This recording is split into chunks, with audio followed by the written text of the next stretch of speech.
Okay, Yatnal ಅವರ ಮಾತಿನಿಂದ ಬೇಜಾರಾಗಿ ರಾಜೀನಾಮೆ ಕೊಡ್ತಾರೆ ಶಿವಾನಂದ ಪಾಟೀಲ್. ನನಗಿಲ್ಲಿ ಅರ್ಥ ಆಗದೆ ಇರೋದು, ಇಲ್ಲಿ ವಿಜಯಪುರದಲ್ಲಿ ಬಿ ಪಾಟೀಲ್ರು ಮತ್ತು ಯತ್ನಾಳ್ ಅವರು ಕಚ್ಚಾಡಿದ್ದು ನಾನು ನೋಡೇ ಇಲ್ಲ ಅಪ್ಪ. ಬಿ ಪಾಟೀಲ್ರು ಮತ್ತು ಬಸವನಗೌಡ ಪಾಟೀಲ್ ಯತ್ನಾಳ್ ನಡುವೆ ಕೆಮಿಸ್ಟ್ರಿ ತುಂಬ ಚೆನ್ನಾಗೇ ಇದೆ.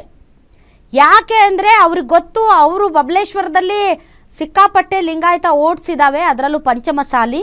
ಹೀಗಾಗಿ ಬಸವನಗೌಡ ಪಾಟೀಲ್ ಯತ್ನಾಳ್ ಅವ್ರನ್ನ ಎದುರಾಕೋಬಾರ್ದು ಅಂತ ಅವರು ಒಂಥರ ಅಡ್ಜಸ್ಟ್ಮೆಂಟ್. ಮೊನ್ನೆ ಮುಸಲ್ಮಾನರ ಪ್ರತಿಭಟನೆಯಲ್ಲಿ ಬಿ ಪಾಟೀಲ್ರು ಭಾಗವಹಿಸೇ ಇಲ್ಲ. ಮತ್ತೊಂದು ಕಡೆ ಯತ್ನಾಳ್ ಅವ್ರನ್ನ ಎದುರಾಕೊಳ್ಳೋದೂ ಇಲ್ಲ. ಯತ್ನಾಳು ಮತ್ತು ಬಿ ಪಾಟೀಲ್ರು ಚಲೋನೇ ಇರ್ತಾರೆ. ಶಿವಾನಂದ ಪಾಟೀಲ್ ಅವರೇ, ನೀವ್ಯಾಕೆ ಅವ್ರ ಜೊತೆ ಚಲೋ ಇಲ್ಲ? ನಿಮ್ಮ ಹಿರಿಯ ನಾಯಕರು, ನಿಮ್ಮ ನಾಯಕರು ಯಾರಿದ್ದಾರೆ ಮಿನಿಸ್ಟ್ರು, ಅವ್ರು ಚಲೋ ಇದ್ದಾರೆ, ನೀವು ಚಲೋ ಇಲ್ಲ. ಏನಿದು ನಿಮ್ಮ ಪಕ್ಷದಲ್ಲಿ ಡಬಲ್ ಸ್ಟ್ಯಾಂಡರ್ಡು? ಬೇರೆ ಪಕ್ಷದವ್ರಂದರೆ ಎಲ್ಲರೂ ಒಟ್ಟಾಗಿ ನಿಂತ್ಕೊಂಡು ಅವ್ರ ವಿರುದ್ಧ ಅಟ್ಯಾಕ್ ಮಾಡ್ಬೇಕಪ್ಪ. ಅಟ್ಯಾಕ್ ಅಂದರೆ ಆ ಅಟ್ಯಾಕ್ ಅಲ್ಲ, ಮತ್ತೆ ಪೊಲಿಟಿಕಲ್ ಅಟ್ಯಾಕು. ಅದನ್ನು ಬಿಟ್ಬಿಟ್ಟು ನೀವು ಮಾತ್ರ ಯತ್ನಾಳ್ ಅವ್ರ ವಿರುದ್ಧ ಹೆಂಗದು? ಬಿ ಪಾಟೀಲ್ರು ನಿಮ್ಮ ಪರವಾಗಿ ಒಂದು ಮಾತು ಮಾತಾಡಲ್ಲ. ಏನು ರಾಜಕಾರಣ ನಡೀತಾ ಇದೆ ನಿಮ್ಮ ವಿಜಯಪುರದಲ್ಲಿ? ನನಗಂತೂ ಅರ್ಥ ಆಗ್ತಾ ಇಲ್ಲ.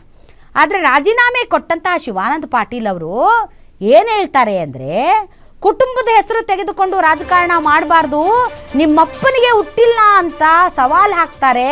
ನಾನು ಅದನ್ನು ಸ್ವೀಕರಿಸಲೇಬೇಕಲ್ಲ. ಅವ್ರ ಮಾತಿಂದ ನನಗೆ ತುಂಬ ಘಾಸಿಯಾಗಿದೆ ಅಂತ ಗ್ಯಾರಂಟಿ ನ್ಯೂಸ್ಗೆ ಹೇಳಿಕೆಯನ್ನು ಕೊಟ್ಟಿದ್ದಾರೆ. ನಾನು ಯತ್ನಾಳ್ಗೆ ಸವಾಲು ಹಾಕಿಲ್ಲ, ಅವ್ರ ವಿವೇಚನೆಗೆ ಬಿಟ್ಬಿಡ್ತೀನಿ. ಅವರ ನಿರ್ಧಾರದ ಮೇಲೆ ನಾನು ನನ್ನ ನಿರ್ಧಾರ ತಿಳಿಸ್ತೇನೆ. ರಾಜಕೀಯವಾಗಿ ಯಾರೂ ಸಹ ತಂದೆ ತಾಯಿ ಬಗ್ಗೆ ಮಾತನಾಡಬಾರ್ದು. ಅವರ ಸವಾಲು ಸ್ವೀಕರಿಸಿ ರಾಜೀನಾಮೆ ಕೊಟ್ಟಿದ್ದೀನಿ ಅಂತ ಹೇಳಿದ್ದಾರೆ ಶಿವಾನಂದ ಪಾಟೀಲ್. ಬಿಜೆಪಿ ಶಾಸಕ ಬಸವನಗೌಡ ಪಾಟೀಲ್ ಯತ್ನಾಳ್ ಹಾಕಿದಂತ ಸವಾಲನ್ನ ಇದೀಗ ಕೃಷಿ ಸಚಿವರಾಗಿರ್ತಕ್ಕಂಥ ಶಿವಾನಂದಗೌಡ ಪಾಟೀಲ್ ಅವರು ಸ್ವೀಕಾರ ಮಾಡಿ ರಾಜೀನಾಮೆಯನ್ನು ಸಹ ಕೊಟ್ಟಿದ್ದಾರೆ. ಅವ್ರನ್ನೂ ಸಹ ಮಾತಾಡಿಸ್ತೀನಿ. ಸರ್, ಈ ರಾಜೀನಾಮೆಗೆ ಕಾರಣ ಏನು ಸರ್? ರಾಜೀನಾಮೆ ಕಾರಣ ನಿಮ್ಗೆ ಆಡಿಯೋನೇ ವಿಡಿಯೋನು ತೋರಿಸಿದ್ದೀನಿ.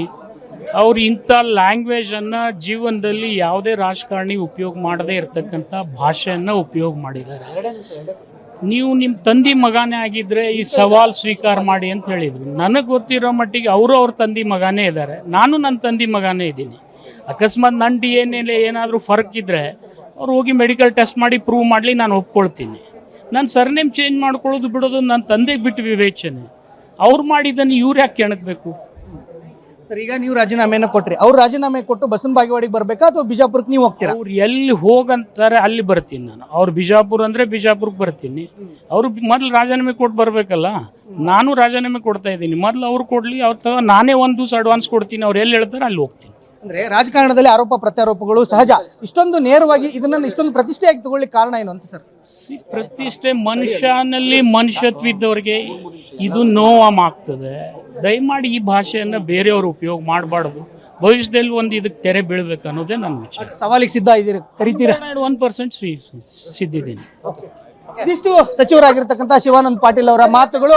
ಬಸವನಗೌಡ ಪಾಟೀಲ್ ಹಾಕಿರ್ತಕ್ಕಂಥ ಸವಾಲಿನಂತೆ ಅವರು ಸಹ ರಾಜೀನಾಮೆಯನ್ನ ಕೊಟ್ಟು ಸ್ಪರ್ಧೆಗೆ ರೆಡಿ ಆಗಲಿ. ಬಸವನಗೌಡ ಬಾಗೇವಾಡಿ ಕ್ಷೇತ್ರವಾದರೂ ಆಗಲಿ, ವಿಜಯಪುರ ಕ್ಷೇತ್ರವಾದರೂ ಆಗಲಿ, ನಾನು ಸ್ಪರ್ಧೆಗೆ ಸಿದ್ಧ, ಅವರನ್ನ ಎದುರಿಸಲಿಕ್ಕೆ ಸಿದ್ಧ ಅನ್ನೋ ಒಂದು ಮಾತುಗಳನ್ನ ಹೇಳ್ತಾ ಇರುವಂತದ್ದು. ಕ್ಯಾಮರಾಮನ್ ವೆಂಕಟೇಶ್ ಜೊತೆ ವೀರೇಶ್ ದಾನಿ, ಗ್ಯಾರಂಟಿ ನ್ಯೂಸ್, ಬೆಂಗಳೂರು. ಯತ್ನಾಳ್ ಅವ್ರು ಕೇಳಿದ್ರಂತೆ, ಇವರು DNA ಟೆಸ್ಟ್ ಬೇರೆ ಮಾಡ್ಸಕ್ಕೆ ರೆಡಿ ಇದ್ದಾನಂತೆ. ಅವ್ರ ಬಾಯಿಗೆ ಬಂದಂಗೆ ದಿನ ಒಂದೊಂದು ಬಿಡ್ತಿರ್ತಾರೆ. ಅವ್ರಿಗೇನು ಹೇಳೋರಿಲ್ಲ, ಕೇಳೋರಿಲ್ಲ.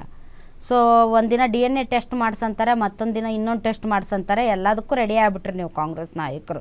ಒಟ್ಟು ಯತ್ನಾಳ್ ಏನು ಹೇಳ್ತಾರೆ ಅದನ್ನೆಲ್ಲ ಕೇಳಿ ಅದರಂತೆ ಮಾಡೋದಕ್ಕೆ ತಾವು ರೆಡಿ ಆಗಿಬಿಟ್ಟಿದ್ದೀರ. ರಾಜೀನಾಮೆ ಕೊಟ್ಟಿನಿ, ಅವ್ರು ಯಾವ್ದು ಹೇಳ್ತಾರೋ ಅಲ್ಲಿ, ಬಿಜಾಪುರಕ್ಕಾದರೆ ಬಿಜಾಪುರ, ಬಾಗೇವಾಡಿ ಆದರೆ ಬಾಗೇವಾಡಿ, ಎಲ್ಲಿ ಹೇಳ್ತಾರೋ ಅಲ್ಲಿ ಬಂದು ನಾನು ಸ್ಪರ್ಧೆ ಮಾಡ್ತೀನಿ. ಏನಿದೆ ಮಕ್ಕಳಾಟ ಆಯಿತಾ? ಅವ ಹೇಳ್ದ, ಇವ ಹೇಳ್ದ, ಹಿಂಗೆ ಮಾಡಬೇಕು, ಹಂಗೆ ಮಾಡಬೇಕು.